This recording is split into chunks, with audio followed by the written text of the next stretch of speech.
I'm now really pleased we change sort of directions a little bit in this next session. Thank you. As we move to the treatment of depression, remembering that one of the 3 key statements of the European Alliance Against Depression is that depression is treatable. I'm very pleased to welcome Professor Corrado Barbui, who will present on the principles of psychotherapy and pharmacology.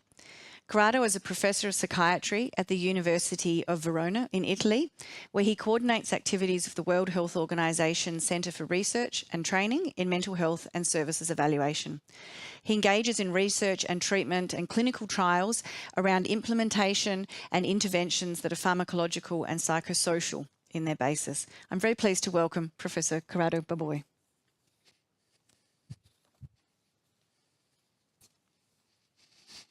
Thank you very much. Thank you for having me. Now we move to treatment to see the main principles of both pharmacotherapy and psychotherapy. First of all, let me just briefly tell you about my declaration of interest, because we receive funding as a team to conduct our research. As you can see here, we receive funding basically from public agencies, including European Union Horizon frameworks, in the Italian non-governmental organizations. As you can see in this last line, we do not receive funding from drug companies, and this is according to WHO policies. This is important so that what I'm telling is not related to financial interest pressures. Now, what depression is has already been covered. It's important again to underline we are not talking about being on a low mood. Here we are talking about a clinical entity with symptoms, with a pattern of symptoms displayed over a length of time in an episodic way. And additionally, we have heard from the previous talks with important impact in terms of functioning, in terms of capacity of interacting with the outside world, relationships, and so on. This is extremely important. Now, what can we do to treat depression? Basically, as a clinician, the first step is to try and reduce the symptoms of the conditions. Because if the symptoms goes down, then this can have a positive impact on 2 sides. One is an internal side. I feel better. I feel better, and therefore my feelings improves, my quality of life improves, and on an external side, I increase my capacity of functioning. So basically there are these 2 different sides, one internal, one external sides that should be addressed. And importantly, once I feel better, I don't want to have a new depressive episode. So the idea of doing something to decrease the chances of having new depressive episodes, and in the very long term, being well, so supporting recovery, that is well-being over the long term. This is basically what we would like to achieve. How? First, we have a pharmacotherapy. Pharmacotherapy means that there are medicines that we use to treat depression. These medicines are called antidepressants. We know that antidepressants increase the level of some substances, chemicals, we call them neurotransmitters in the brain, especially 2, serotonin and noradrenaline. These are the 2 main neurotransmitters that are increased by the use of antidepressants. And in this slide, you can see the names of some of these antidepressant categories.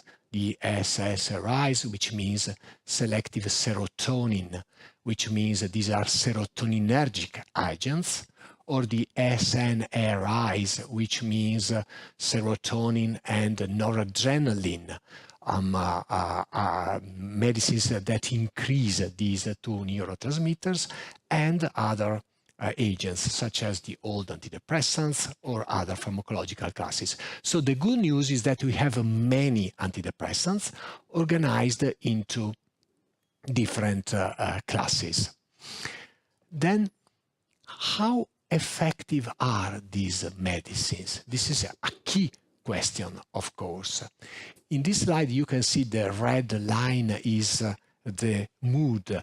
And basically, when the mood goes down, let's see that is a depressive episode.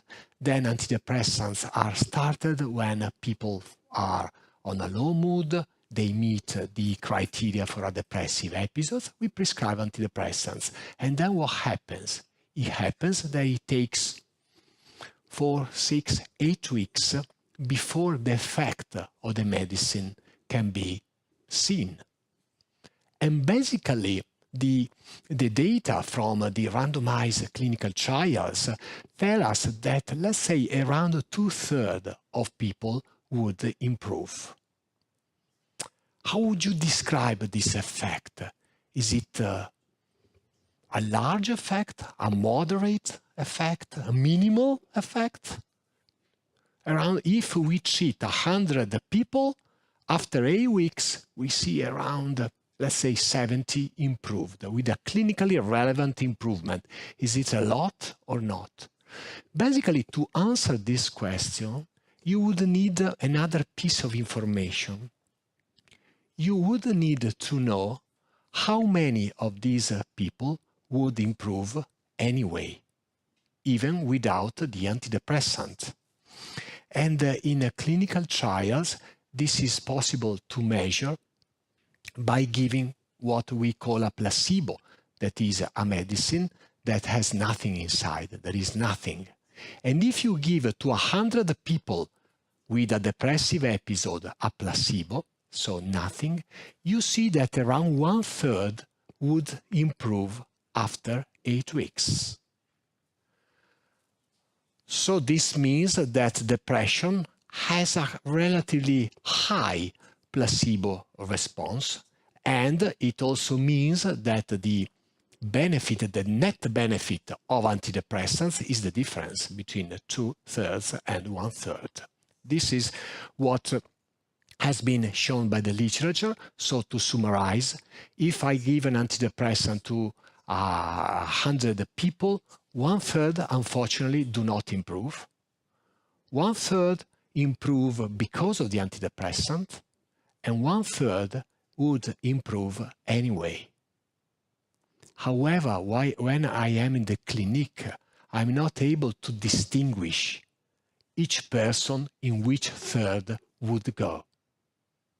I have no ways of doing that. This is a matter of research to personalize the interventions, because this would be extremely important. If I could know that, I would give the antidepressant only to the right third, of course. This is something I cannot predict at the moment. Nobody can do it. So it means that we give antidepressants to people with depression, and what we see is that 2/3 improves.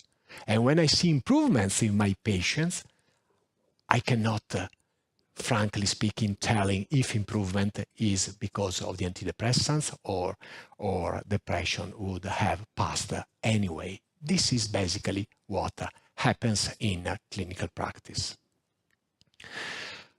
Then, of course, antidepressants, they do have some side effects. These are usually grouped into two different categories: side effects related to the old antidepressants and to the newer antidepressants. The older antidepressants are the so-called sedative agents. They are usually prescribed at night because they induce sleepiness, relaxation, and sedation. And these old antidepressants, you can see here a list of side effects. They also have some cardiovascular side effects, which is not a minor thing.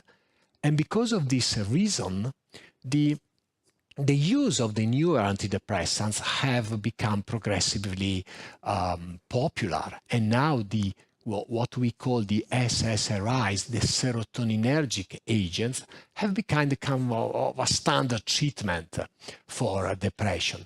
However, these medicines, the good news is that they have minimal effect on the cardiovascular system. However, they are more activating agents. They are usually prescribed in the morning because they are not sedative, they don't induce sleepiness. Actually, if anything, the contrary is true. They are a bit activating. That means giving some irritability, some anxiety, some sleep disturbances, things like that. And then you can see that the other side effects are nausea, gastrointestinal upset, and aspects related to this. Balancing the two different categories, basically the SSRIs, the serotoninergic agents, are considered better tolerated. And being better tolerated, they are now considered the kind of a first-line treatment of depressive episodes. So, this is a summary of what has been covered.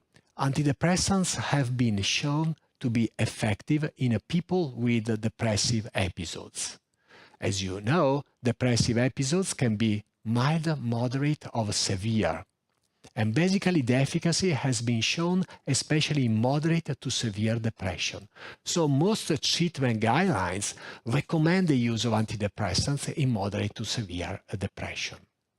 They are all quite similar in terms of efficacy. That's the rule of 1/3, 1/3, 1/3. So choice is usually made based on side effects, previous response, physical illness. This is the type of reasoning that usually is made. To judge the efficacy of antidepressants, it's important to wait some weeks, up to 2 months, before making a judgment, before saying it works or it doesn't.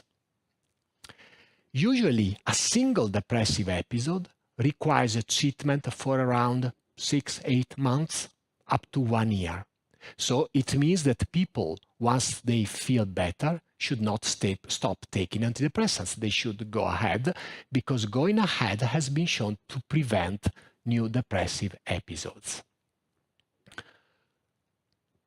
When antidepressants are stopped, this should be done gradually, because abrupt discontinuation may cause some distress, some, let's say, rebound symptoms. However, antidepressants are not addictive substances. That means they do not induce craving. They do not induce the desire to take antidepressants. Well, it's quite clear the reason of this, because the effect of antidepressant is seen after weeks. So if you take a pill of antidepressants, you feel nothing.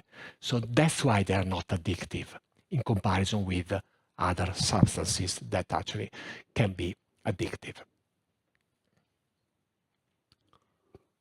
And what about psychotherapy? Psychotherapy is another kind of intervention that is used to treat depression. Psychotherapy is based on a relationship, basically on a relationship between, let's say, a therapist and a person with depression. This relationship, however, is a therapeutic relationship. That means it follows some rules. And according to the different rules that this therapeutic relationship may have, we give different names to different types of psychotherapies. Could be a cognitive behavioral therapy, interpersonal therapy, mindfulness, and there are, many other approaches. These names refer to different ways of delivering, of structuring this relationship that has the characteristic of being therapeutic. In terms of how psychotherapy may help, well, the first thing is that psychotherapy offers the possibility of expressing emotions, of expressing feelings, thoughts in a non-judgmental way. This is extremely important because it gives the possibility to increase self-awareness of how we are, how we react under stress, in difficult situations. And of course, it is extremely important to get this insight, because as long as we get insight of our ways of reaction, then it becomes natural to activate strategies to overcome these reactions. And again, there's an internal side. So psychotherapy teaches techniques to manage my stress, my feelings, and to reduce my negative thinking patterns.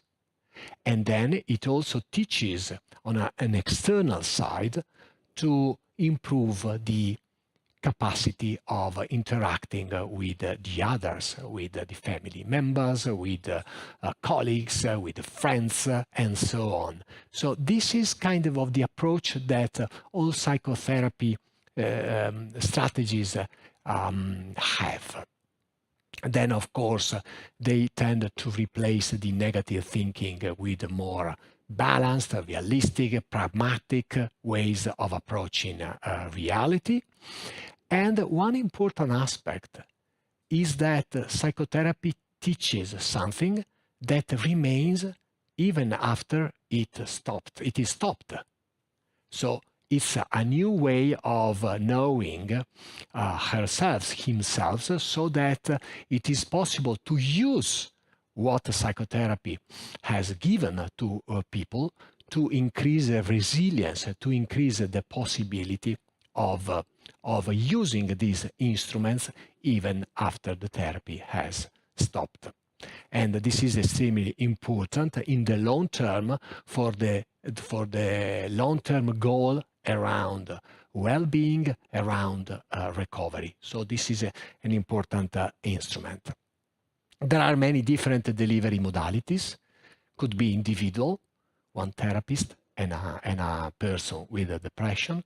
Could be a group psychotherapy, it is also a possibility, or family therapy involving family members. And now there are other ways of delivering psychotherapies that have become increasingly popular, such as using digital platforms so that you can interact with a therapist through such as a way like an online Zoom connection, or even without a psychotherapist, just following some instructions, and could be completely self-help or guided or sometimes unguided. So the delivery modalities have added a lot of flexibility around these psychotherapies. Psychotherapy is as effective as medication, and it has been used across the different levels of severity. So it can be used in mild, moderate, and severe depression. It also has been shown by clinical trials to reduce the risk of relapse. So once people feel better, it reduces the risk of having a new depressive episode. And it has also been shown to give these long-term beneficial effects that can be maintained over the long term. One important thing is that psychotherapy is not against pharmacotherapy. Actually, the contrary is true. Very often the two interventions are provided together, considering that pharmacotherapy requires weeks, up to 2 months before the effect can be seen. It is extremely important to have psychotherapy that can provide immediate relief and support, having a relationship with a therapist. And the combined psychotherapy and pharmacotherapy is supported by the evidence and recommended by most treatment guidelines. Moving to the end of my presentation, of course, we are all well aware that both pharmacotherapy and psychotherapy cannot be applied per se to people. They should be adapted. They should be adapted in terms of the characteristic of the person that is going to receive them. And because therapists and psychiatrists are not magicians, they need to have information from the people with depression. So it is important to transparently talk each other, to see what the best approach is, and among the two different groups of interventions, psychotherapy, pharmacotherapy, which medicines, which type of psychotherapy is the better approach for each individual person. And the family members, of course, can play an important role in making this decision, in establishing kind of a shared therapeutic project. Last slide. Of course, in addition to psychotherapy and pharmacotherapy, there are other approaches that are based on, for example, brain stimulation techniques. And I know there will be a talk specifically on one of these interventions. But to conclude, definitely pharmacotherapy and psychotherapy are kind of a cornerstone of the treatment of people with depressive episodes. Thank you very much. Thank you so much, Corrado. That was excellent, talking us through treatments in terms of pharmacology and psychosocial interventions. If you'd like to please take a seat. I'm sure there'll be some questions for you from the audience. There's some water there for you as well. While we just wait for the questions to pop up, I had a first question. I mean, there's many different types of interventions that you just talked through.